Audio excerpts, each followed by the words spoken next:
Dumelang, what's up? The situation was corrected. We're in the second part. Please go check out that other part. But now the computer switched off and I have to start it again and I have to like republish my work and it's just such a drat and I cannot skip exercise. I can't. Otherwise, you know when they say it's over. It's over when it's over. Whatever. We're not singing. It makes me cringe. Anyway, yeah, I was busy telling a story.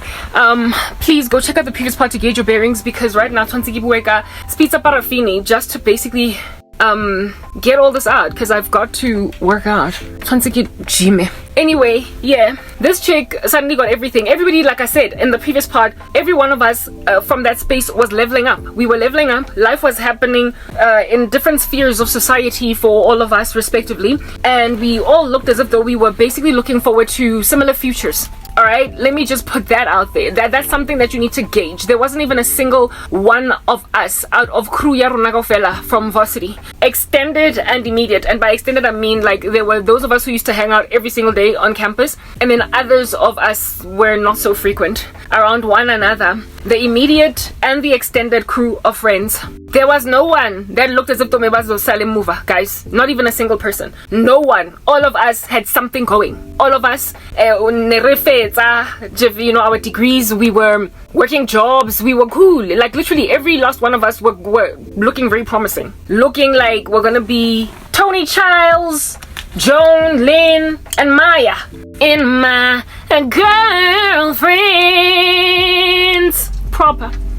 We look like we was about to be girlfriends for life that are all very successful, even though, you know, some of us went through a rough patch at different times, different spots in our lives. It looks like we're gonna be good and we're gonna have like a lifetime of friendship and share memories, blah blah, whatever.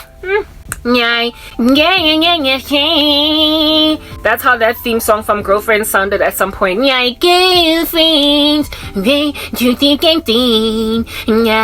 Girlfriends, you, girlfriends. It became girlfriends. Yeah, no longer my girlfriends. Or even ain't nobody here carry a Bradshaw anymore because people are out here massacring one another, and so there's no camaraderie into old age. Akuna Joan, akuna Maya, akuna Tony. Friends.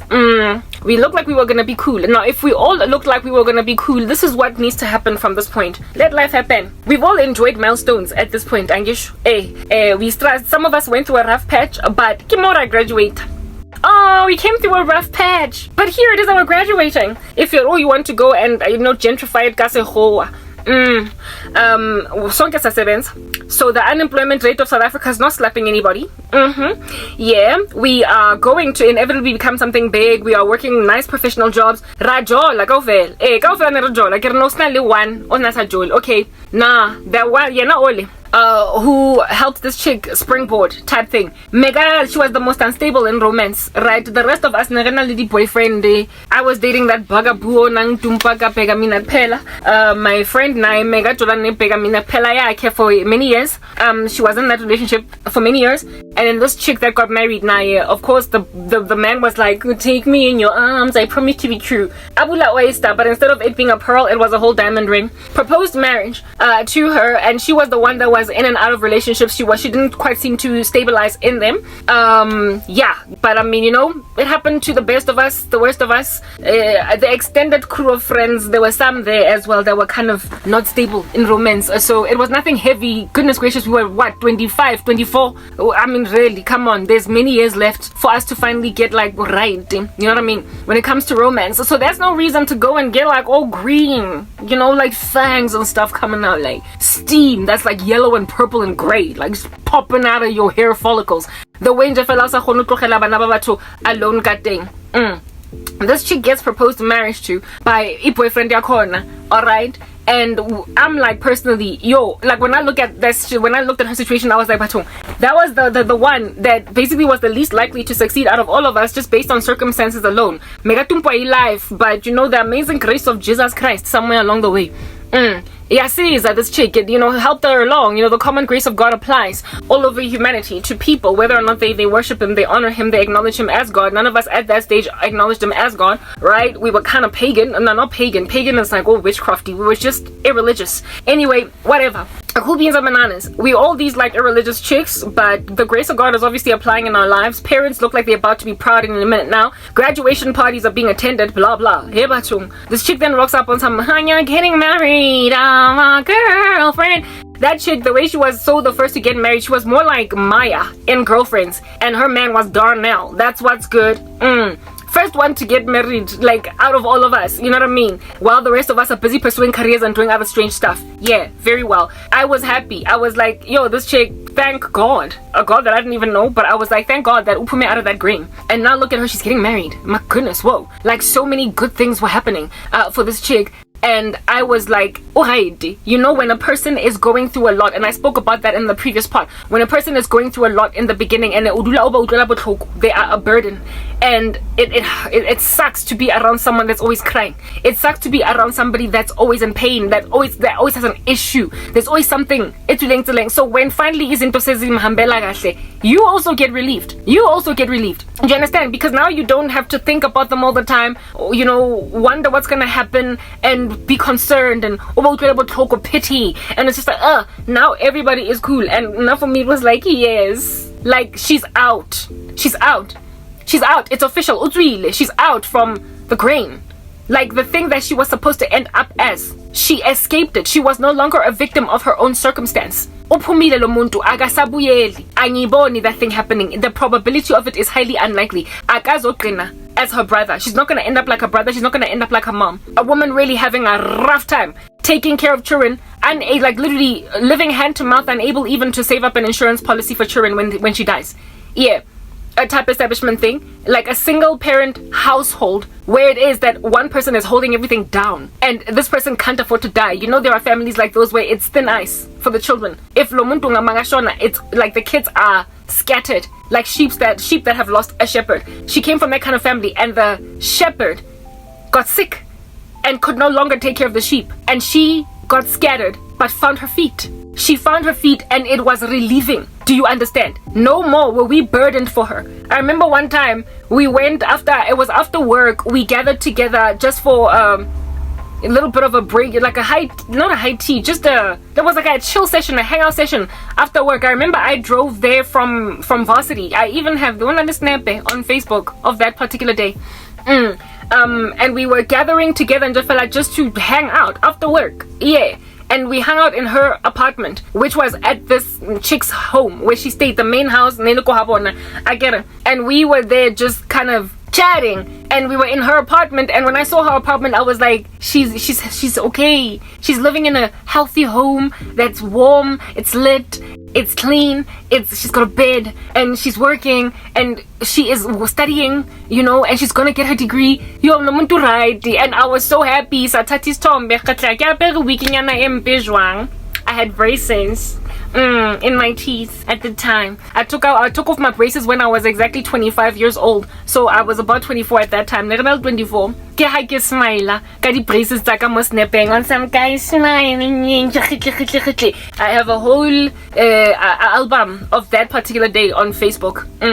And when I saw that, I was like, yo, she dodged a bullet. She escaped.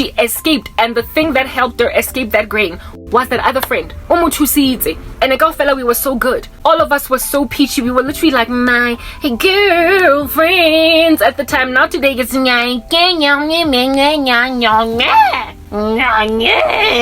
anyway, very well.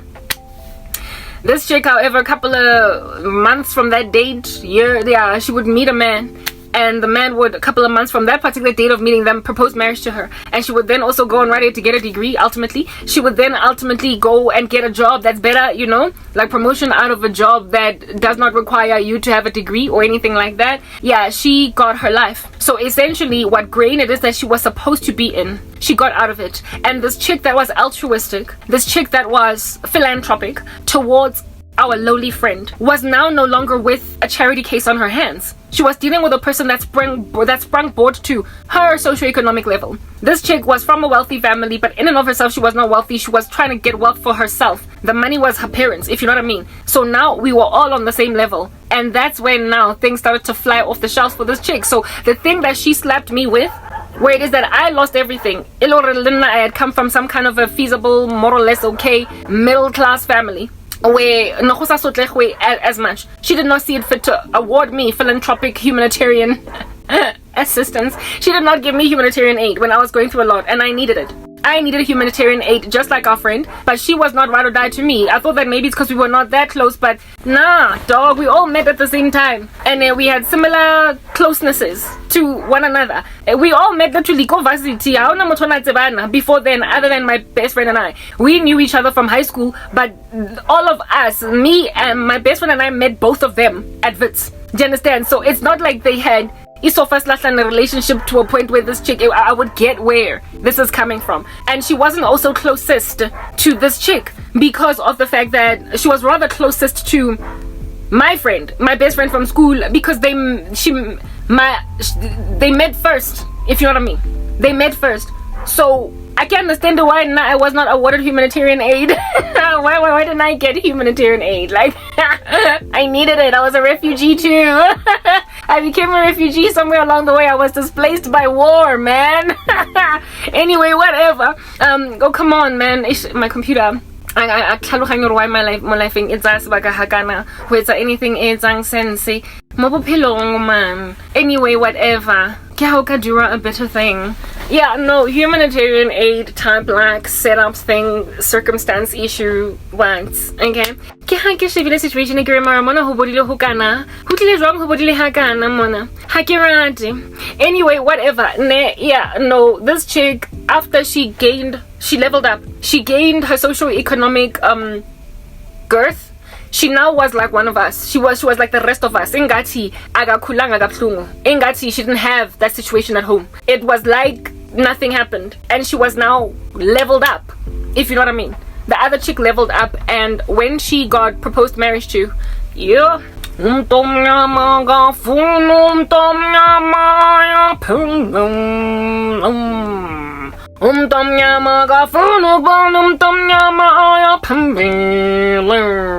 MT ke ha e ka ba national anthem ya South Africa eo ke ha re ka lebala ka ngosi shigelele Africa malu pagangi shipendelwaya izwara mitondo zo year 2 kursi shigelele tina ngshapaloyu katwang Kale balang kosi sigelele levelele replacing up in MT tom nyama funum tom nyama aya pezulu tom nyama funum tom nyama aya pambulu. Those of you who are English speakers, that basically means a black person doesn't want to see a black person go up, a black person does not want to see a black person go forward. And that's what was happening up in this monster. Here it is that one of our girls was out here popping guys, he proposed. Monongaga. Abanye bano mona. Abanye bano jealousy. Abanye bano mona. But when this chick was suffering so much in the beginning, that mean I expected nothing but joy, jubilation around, celebration around. Uguhleba ogungaga. And guess who instigated Lokleba Logu? The philanthropist, the humanitarian, Anthony Guterres of the group herself. I was like, yo, Anthony, is this not you turning your back on Israel? Is that what we're doing? When in 1948 or whatever, you or your people, your forefathers, your ancestors of the UN gave them the land, and now you out here like thoroughly calling them suffocating occupiers. And you out here literally turning your back, raising up Article 99 against Israel. Is that what we're doing? You don't want them to defend themselves, really? Now you trying to act like Hitler didn't happen. Yo, this chick was out here pulling an Anthony Guterres. I'm like, dude, hey, hey, what's that? My Portuguese, resign. Nah, Anthony Guterres was like, not here, not on my watch. These Jewish refugees that were given a land, now give it back.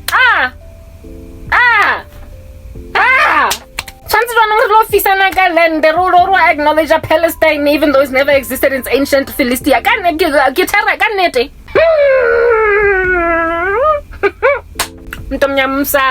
Our Anthony Guterres was out here acting a fool towards this chick. And Gwashab was so much, you know, when you have cognitive dissonance, like the way that this chick was so gossiped, ne?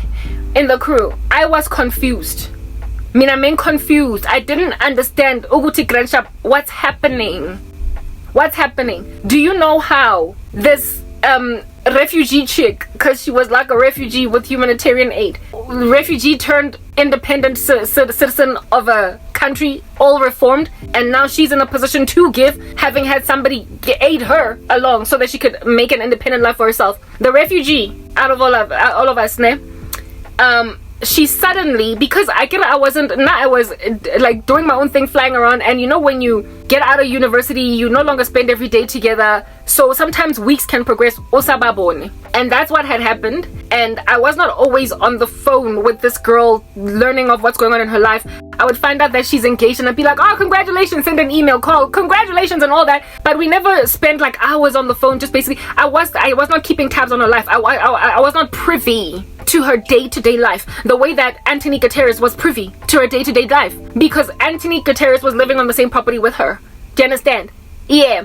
So when all of these shifts in the cosmos happened, when there was a tectonic plate shift causing an earthquake, for me it's like I rocked up when the earthquake had already flattened the land. It had already carpet bombed the land. It's like everything was already messed up. Like their relationship had become dystopian, and I didn't even know this thing. The hostilities that arose in the heart of Anthony Guterres were over. I can't say they were overnight. I feel like maybe it happened gradually. And you know, when a person starts to change on you, you make an observation. You pick up when someone is not happy for you, when you raise things. When you say, I'm getting married, or when you say, I'm getting a job, or I'm getting a promotion, or I'm getting whatever. Do you understand? You pick it up. You pick it up when somebody's not really happy for you. And I feel as if though the refugee in question, right, was making observations over time that whenever she went back to her girl with good news about improvements in her life, she was not appropriately responding. She was jealous in a way that was observable. It was oozing off her. It was clear. When I say happy, the way that she was supposed to be. And as when somebody has helped you so much to get to where you got, and then when you finally rise and shoot up like a star, when they're not happy, you get confused. It causes a lot of cognitive dissonance. There's a rift that is created between you. And this chick and these two friends of mine, a rift happened between them. Like it happened in a way, guys, like how can I describe it? Like it's like it just slapped me, and but the way that this chick so changed on the refugee, the way Anthony Guterres changed on the refugee then went on right ahead to solar everyone. She suspected every one of us. She suspected me and my best friend. She suspected the whole crew as being stabby. You know when you can tell when you can tell that you're being gossiped. Yeah. You then suspect everybody of when you are not around, gossiping you. And so this chick changed even on me. And it threw me off because I didn't understand, why are you being like this? Girl, I also nailed this thing. She was the fresh, sweet one. She was so kind. She was so nice and like never a bad day. And when she was acting strange towards me, I was like, what's happening here, man? I was so confused. But then I guess after I got stabbed in the back by the same band of miscreants, I got it. I understood. I happened upon an epiphany, you guys, because the same carpet bomb landed on my town, flattening it. I also was, ransacked with a territorial war on me, where it is that I was supposed to be kept in a particular position, and if at all I didn't get out of it, if I didn't escape that, if I try to get out or escape that grain, those who are possessive for me being maintained in a particular grain would then do everything in their power to keep me there. This story is just one of many of what under heaven it is that is that are the travesties that happen in the black community. And more life in fake. Go on with your celebrations that are fakey, because bias at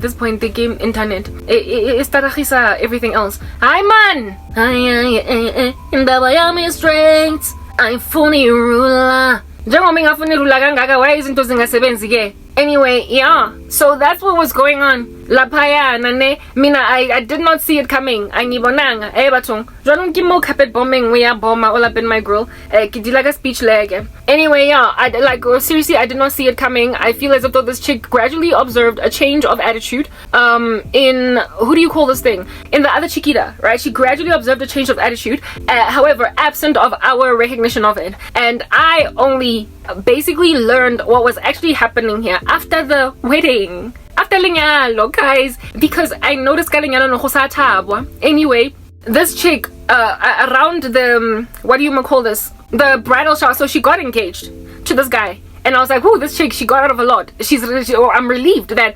you know what I mean? Like, she's good now. She's about to be somebody's wifey, and then soon it's gonna be somebody's mom, etc." And then next thing, gossipwa, right? Like lots of gossip is like coming now from Anthony Gutierrez, the Anthony Gutierrez of the group, all right, the one in a position to give humanitarian aid, and this gossip upon it like raising up into the sky. I was kind of sad and disappointed. However, what was going on at the top of my mind was, but Lentolena I'm fanele. She's not like that. She's not pompous. She's not arrogant. She's not a flexer. She's not the type of person who flexer, guys. Like, you know, there are people that they will annoy you with the way that they're always so self-praising, self-motivated, self-promoting. Like, this chick was not a self-promoter. She was never one to flex. Do you understand? She didn't have that pomp, if you know what I mean. Yeah. So when then she was portrayed as somebody that looks down on Anthony Gutierrez and the rest of us for not having men that are proposing to us, it did not sit with me. I was like, I am that thing. She was never the kind to flex, like, not.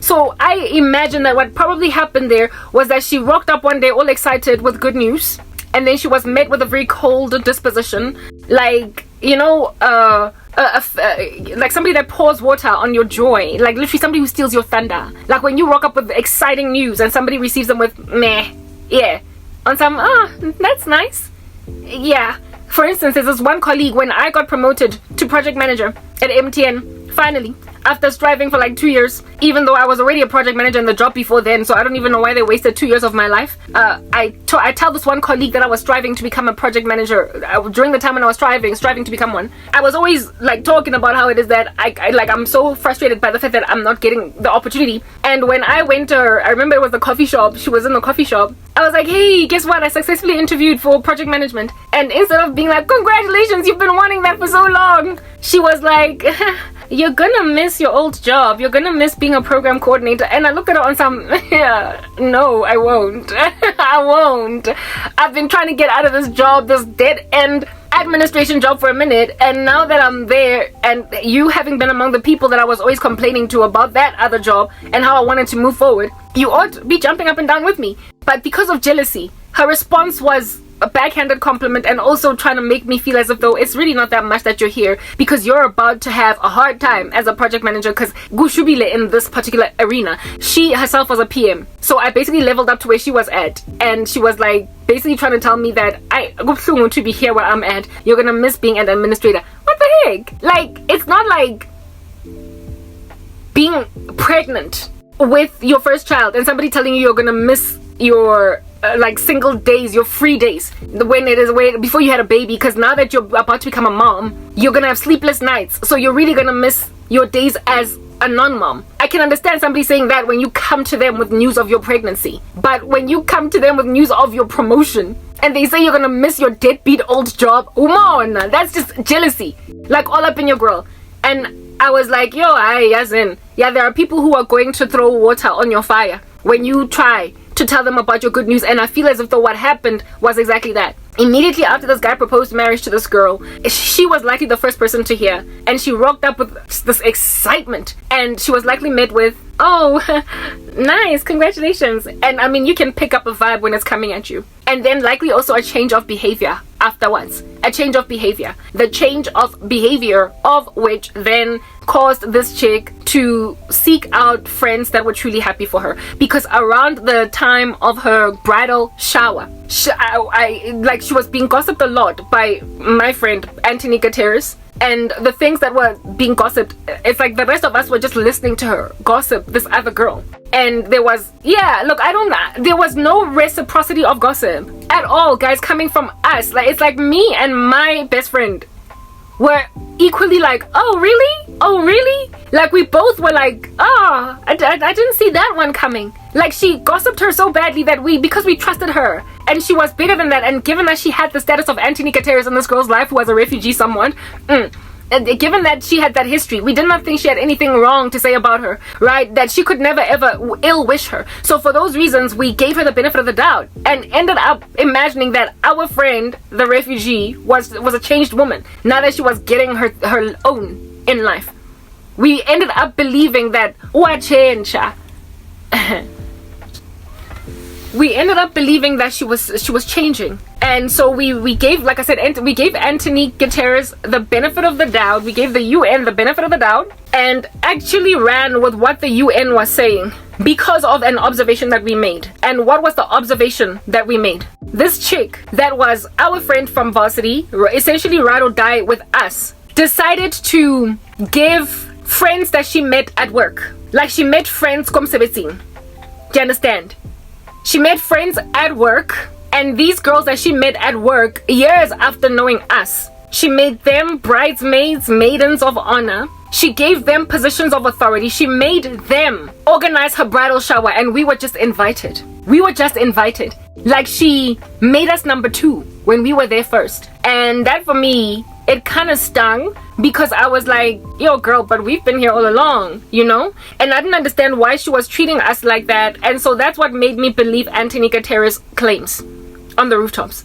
I was like, she is changing, because who are these women? And these same women were also kind of passing us shade. It's almost as if though she was gossiping us with these women. Also, my friends from varsity, I don't know what's going on, Kabona. And this chick, like, she, when you do a white wedding, how expensive it is and how it is that you pay per head, etc. So you are very careful with who you invite. This chick invited Tina. She chose us. She chose that crew from varsity, the ones that were basically riding it out with her when she was being Evita Peron, crying on some "Don't Cry for Me, Argentina." We were the only ones that she invited. Like, I had 2 friends who had white weddings, right? Where it is that she only could invite a select few, like a small number of us. And we were invited, but the decision to invite us was kind of strange, because she could have invited more of her extended friends from varsity, because she's always known us from there. But instead, she chose to invite these chicks from work. And not only did she invite them, but she made them the bridal crew. She made them the entourage. She made them the maiden of honor, the bridesmaids, guys. She made them bridesmaids. We were there as guests. This chick would never have made that decision. I was going to be a bridesmaid if something did not change her mind about us. And this change happened over a matter of weeks. In the run-up to her wedding, like, the priority people, important people around this chick became colleagues instead of us, her girlfriends, that ended up being friends. Yeah, that's what I'm trying to explain to you guys. I'm running out of time. I gotta work out at some point.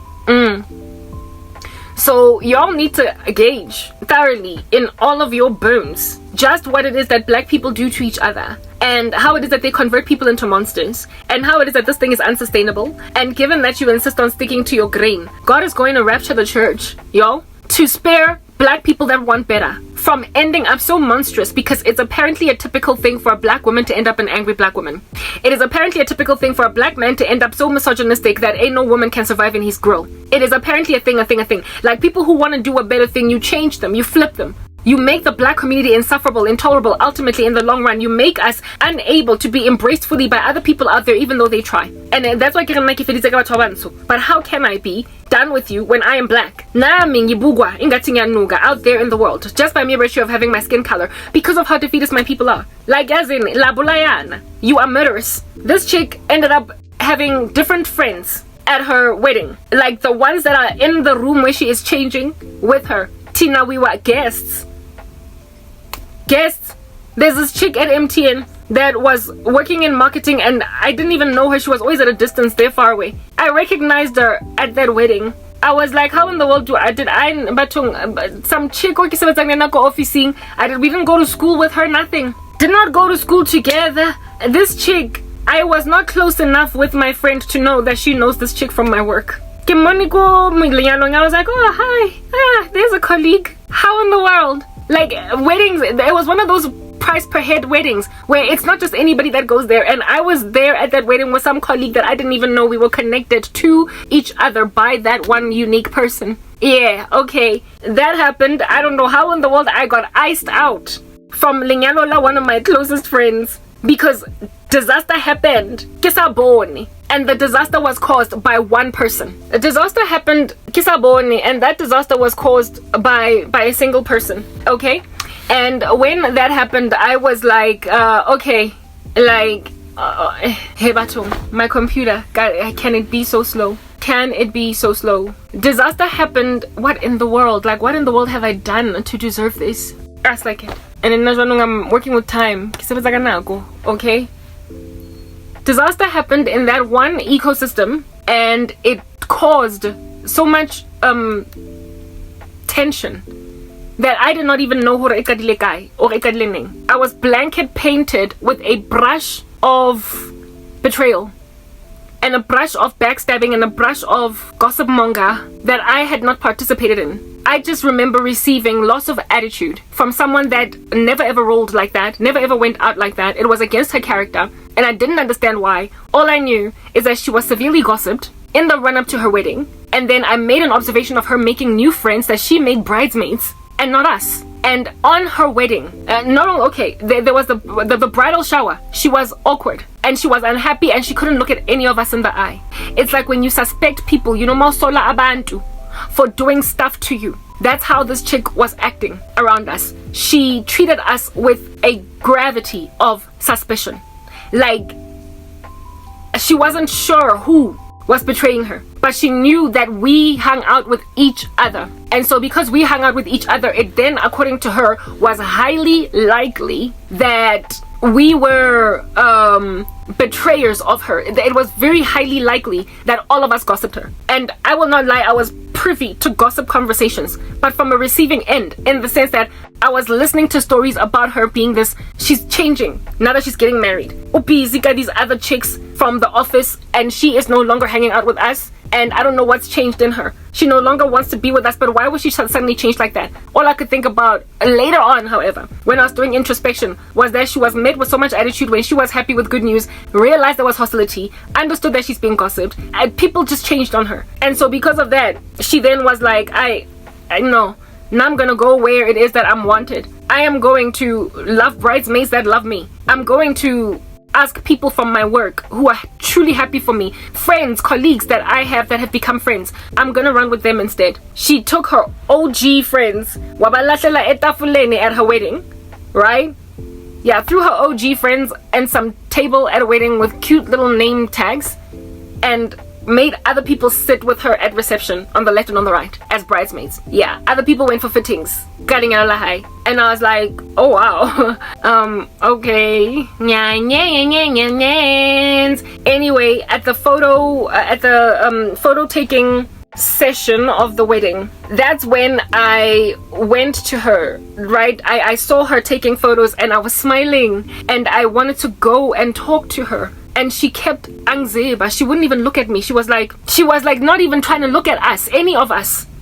Me, this chick, and my best friend. Like the three of us, Anthony, Kateris, me, and the other girl. She would not even look at us. And I didn't understand what that was. I did not understand what that was. Guys, all throughout the reception, the photo taking, 1 second. This thing has too many glitches for me to not save. Okay, it's saved, so I should be clear. Yeah, no, there was just too much going on over there for me to just write this like off as umuntu chinchile. But anyway, after Lenyalo Lehe, and it was very awkward, guys. Like, I was not in that chick's. We, as her friends from varsity, were not in her photos. We were not in her photos.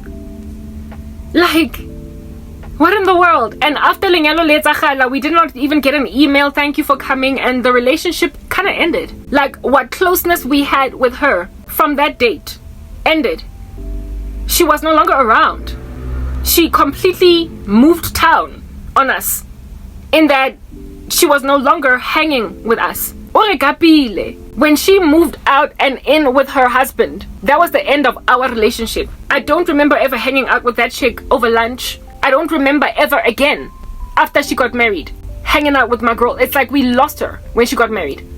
And today, I blame Anthony Gutierrez, because she's the one that started the gossip that my other friend and I were merely listening to. Something changed in Anthony Gutierrez, and it's the thing that happened to Zahar. It's the thing that happened to Zahara. So you can understand the epidemic of violence in the black community by people who are closest to you, the way basingets anangateng, family members and friends alike. That same chick, Anthony Gutierrez, right, wanted the refugee to remain a refugee so that she could always be giving her humanitarian aid. And when she ceased being a refugee, and in and of herself was in a position to give now as a philanthropist, that was too much. That is a thing in the black community, and it is inspired by nothing. Like, there's nothing that motivates it other than jealousy. Just an insistence that you're going to be the only one all strong, the only one all right. And I started making observations from that date going forward. The refugee stopped being in our lives, okay? And we let her go. I let her go because I took the lies, all right? I did not try and understand what was going on, right? I let her go.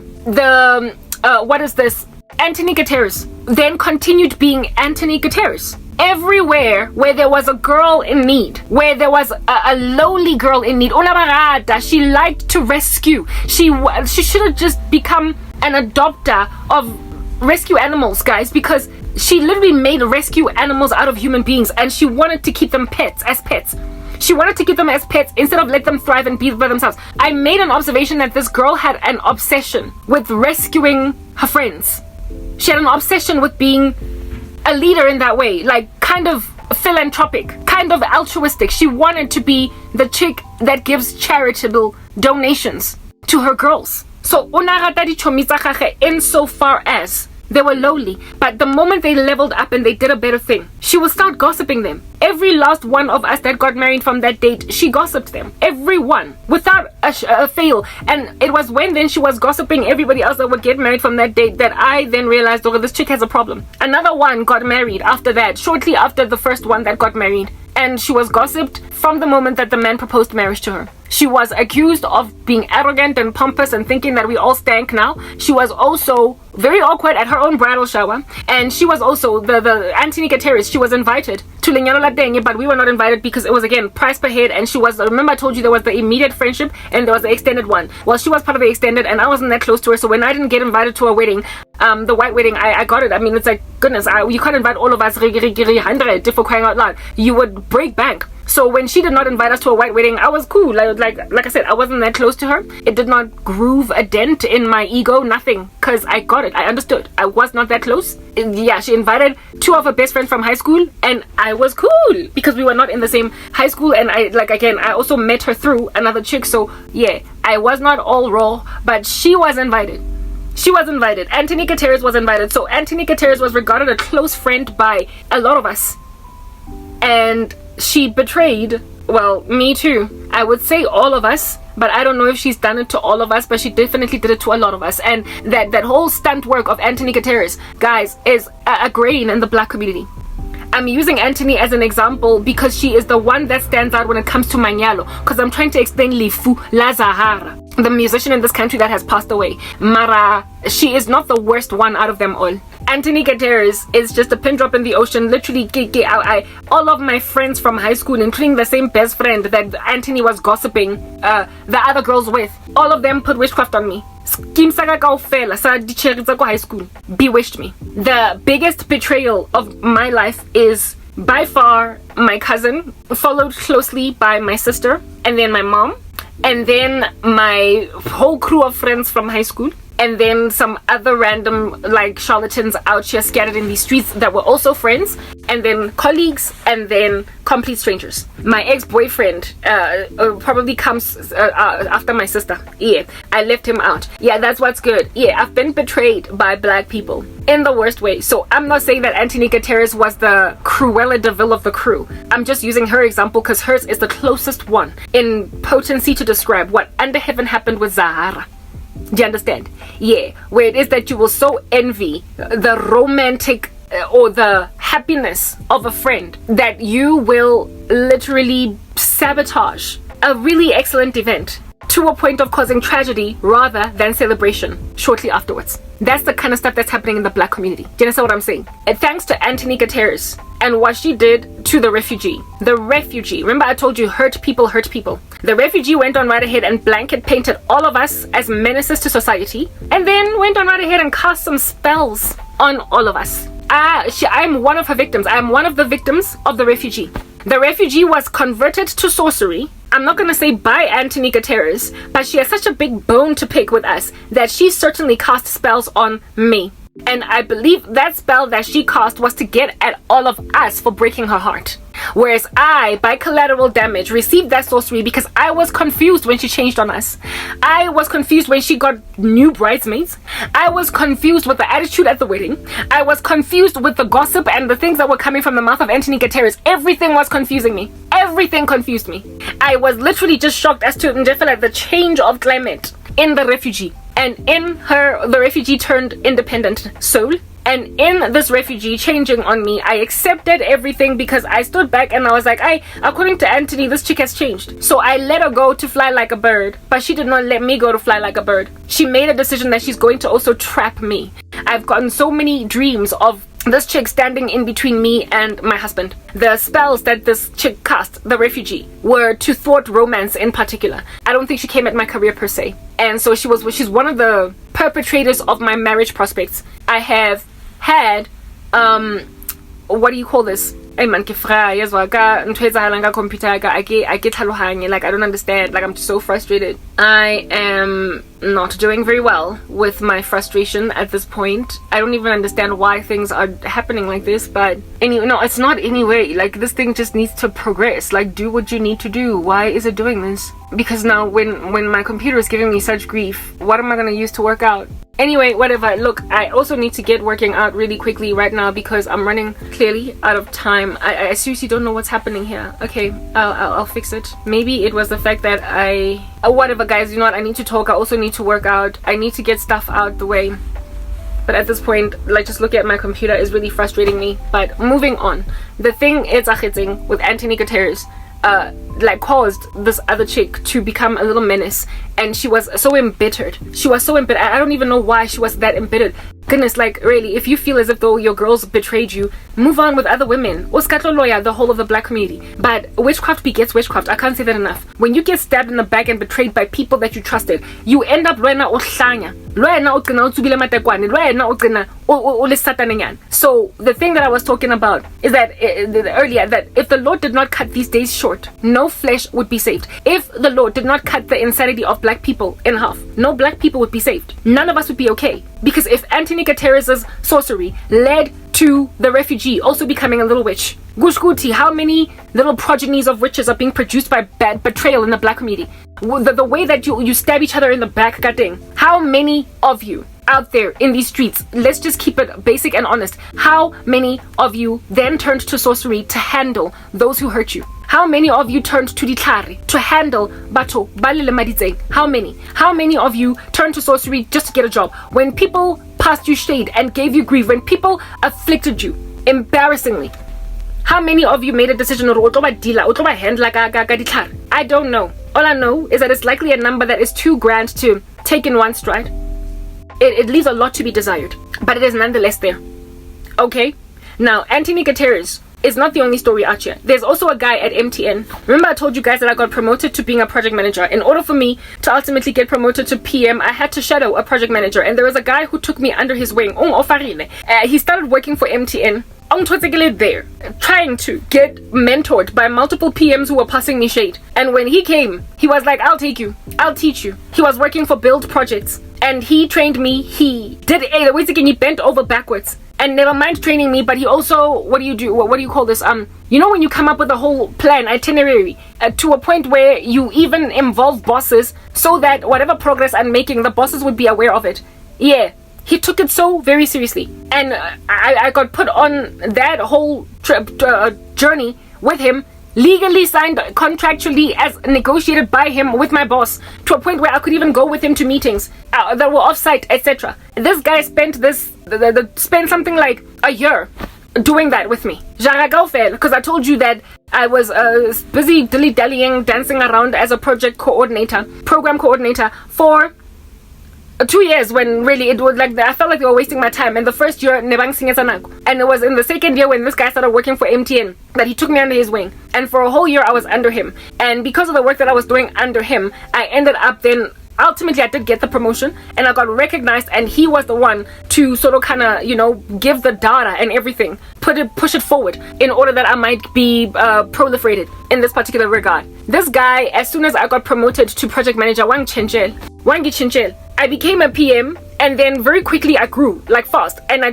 gained popularity with my stakeholders, etc. I became good. When reshuffles happened, some like restructuring in the organization, we ended up getting a new boss, blah blah. This boss then put me on a program instead of projects to run it that was company wide. And when that happened, this guy was like, I'm sorry, I am Anthony Gutierrez, and God was my refugee. I just want to give her humanitarian aid and just always keep on giving her hand-me-downs, like second-hand Nike sneakers. She can never wear brand spanking new ones that she buys for herself, and worse yet, she also can never ever be a contributor herself. She can never ever in and of herself turn into a philanthropist. In and of herself, she can't be an entrepreneur.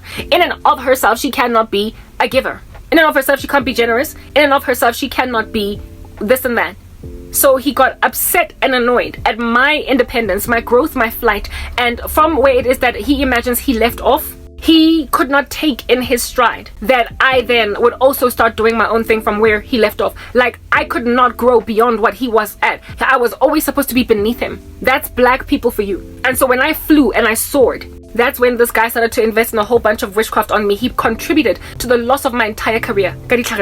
He was like, you're good when you're always struggling. You must always be under my feet. You must always be my trainee. But you can never grow to a point where you're training other people too. So really, when people want to keep people as refugees and keep on buying them bread and shoes and clothes, keep on buying them the bricks that they're going to use to build their houses instead of them source their own materials. When people do that, the country's economy will never grow. Entrepreneurs will never be burgeoned. Individuals out here in these streets will never ever get to a place in their lives where it is that they now are running the show instead of being run. People will never learn their girth, their giftedness. They will never find out how good they can be or are. They will never grow beyond a certain point. Those who are buried geniuses, buried entrepreneurs, buried innovators of the future, they will never ever burgeon. When you give an olive branch to somebody to grow, and then you take it away because you hate how quickly they are growing. When you take everything away from a person because you cannot stand that they are moving past a certain place, this is so frustrating to me. The same thing is, even yesterday, I am pulling out my hairs because of what's going on with my computer. I don't know what in the world is happening. I just restarted my computer because I get like the power went off and then on again. This load shedding stuff, not load shedding, this power cut crisis in the country, it does this. Anyway, let me just try and get this message out because I'm also looking at Nako and I want to put in even an hour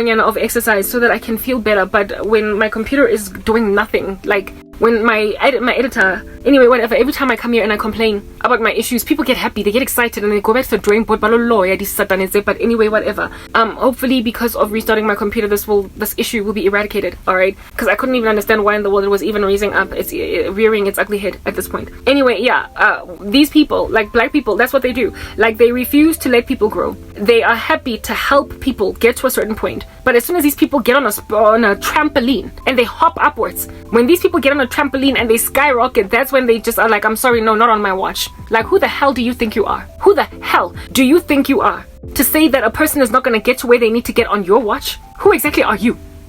Who are you? Unless the Lord cuts those days short, not even the elect of God would be saved. No one. There isn't a single black person that can survive whatever is going on in the black community. Not even one. Last night, as I was busy scrolling through YouTube, I saw that Kimang Zahara, that musician in the country, had passed away. She died from liver complications in the hospital. And initially, I just thought it was just another celebrity that dies, and I wonder if she knew God. Highly unlikely, because these celebrities never do, but whatever. However, something made me decide to go and read into the story even further. And what I found out, Yazi, I was just like, "Ay God, I mean, no mangafuni kamva." Even if I wanted a future, even if I were to pray and hope for a future, even if that were to be deeply and dearly and longingly a desire of mine, the very bottom line is, I cannot survive in South Africa. I will die. And I also cannot survive among black people if they will maintain this grain. I'm not even sure if this is a South African issue or if it's a black people issue. But if it's a black people issue, I will never live. Like, I will never survive. No one is safe. Because it happened to, I remember it happening to one of my friends in the past. Except she didn't die, she just got betrayed. If this is how black people are, and sense to do a different thing, angwazi. Let's move to the next part to explain to you what in the world I'm talking about, and let that be the final part. I'm very frustrated with my computer.